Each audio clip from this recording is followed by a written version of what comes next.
បាទជំរាបសួរបងប្អូនជនជាតិពេលនេះខាងយោធាសៀមបានធ្វើការទម្លាក់គ្រាប់នៅឯទីវឹកវើបាទបោះសាលាយុទ្ធភូមិភាគទី5បាទសាលាពលទាហានយុទ្ធភូមិភាគទី5ភ្នំតូចបងប្អូនបាទឥឡូវនេះបងប្អូនប្រជាពលរដ្ឋដែលរស់នៅក្នុងភូមិសាស្ត្របាទភូមិសាស្ត្រទឹកដី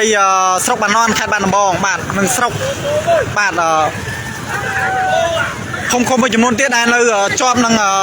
ព្រំប្រទល់បាទស្ថិតក្នុងខេត្តបាត់ដំបងនេះគឺកំពុងតែភះខ្លួនរកទីមានសុវត្ថិភាពបាទយើងមើលឃើញថា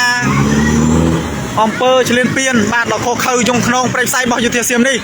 កាន់តែបាទរីករាលដាលមែនទែនហើយបាទគឺកំពុងតែទម្លាក់គ្រាប់បាទឈ្លានពានមកលើអធិបតេយ្យភាពទឹកដីយើងគ្រប់ទីកន្លែងនោះអញ្ចឹងសូមបងប្អូនប្រជាពលរដ្ឋបានទាំងអស់ស្វែងរកនៅទីទួលមានសុវត្ថិភាពបាទដើម្បីរក្សានៅអាយុជីវិតបាទរបស់បងប្អូនបាទពុកម៉ែបងប្អូនធម្មតា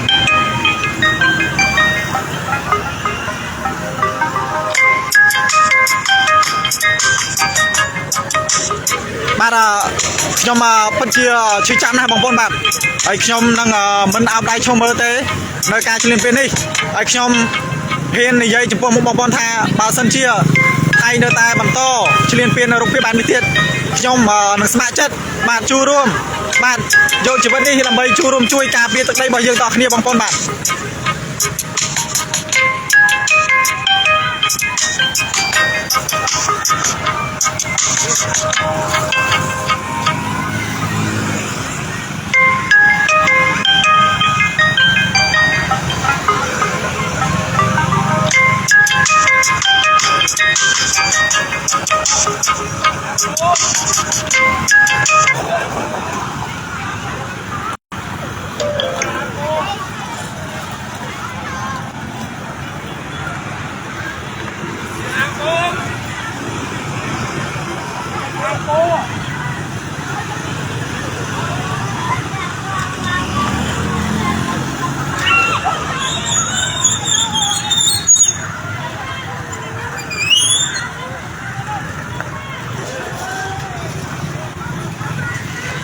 បាទគឺវាទម្លាក់គ្រាប់នៅ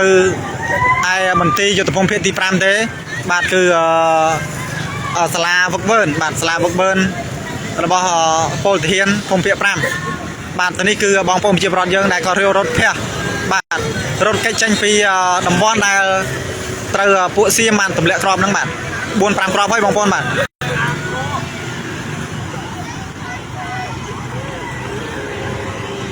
កាត់អីភ័យបាទបងនេះនៅភ្នំសពៅខ្ញុំនៅភ្នំសពៅបងបាទយោធាសៀមបានទម្លាក់គ្រាប់បាទតាមយន្តហោះ F16 ហ្នឹងបាទ 4-5 គ្រាប់ហើយបងប្អូនបាទឥឡូវបងប្អូនប្រជាពលរដ្ឋយើងនៅចម្ងាយឆ្ងាយបាទឆ្ងាយច្រើនគីឡូដែរពីភ្នំតូចបាទតែគាត់ត្រូវរត់កិច្ចចេញពីសាលារៀនបាទសិស្សសាលារត់ចេញពីសាលារៀនអាជីវករបាទ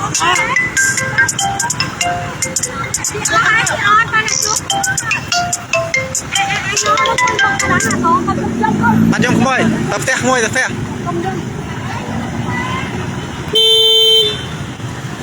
បាទនេះគឺខ្ញុំនៅក្បែរភ្នំសំពៅទេបាទមិនបាននៅចិត្តកន្លែងទម្លាក់គ្រាប់ទេតែបងប្អូនប្រជាពលរដ្ឋនៅចម្ងាយឆ្ងាយច្រើនគីឡូណាបាទដល់ពីភ្នំតូចមកតែពួកគាត់បាទគឺពួកគាត់កំពុងតែច្បោកច្បល់បាទរត់រកទីសុខសុវត្ថិភាពបាទសិស្សសាលាក៏មិនបានរៀនបាទអាជីវករបាទអាជីវករលក់ដូរផ្សេងៗបានត្រីឆ្កាផ្សេងៗគឺត្រូវបានអាចនៅកន្លែងដែលគ្មានសុវត្ថិភាពទេបាទគឺកំពុងតែ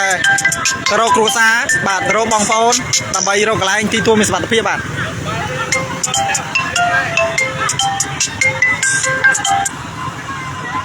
បានចឹងខ្ញុំគ្រាន់តែជម្រាបជូនព័ត៌មានដល់បងប្អូនឲ្យបានជ្រាបប៉ុណ្ណេះបាទដើម្បីឲ្យបងប្អូនបានប្រាប់ទៅដល់បងប្អូនបាទក្រុមគ្រួសារដទៃទៀតដែលមានទីលំនៅនៅក្បែរតំបន់យោធាយើងដែលសៀមបានទម្លាក់គ្រាប់បាទអំបញ្ញនេះបាទឲ្យពួកគាត់បានដើម្បីស្វែងរកនៅទីទួលមានសុវត្ថិភាពបាទកិច្ចចេញពីតំបន់ដែលជាតំបន់ចូលជើងរបស់យោធាយើងបាទសូមអរគុណបាទសូមអរគុណបាទ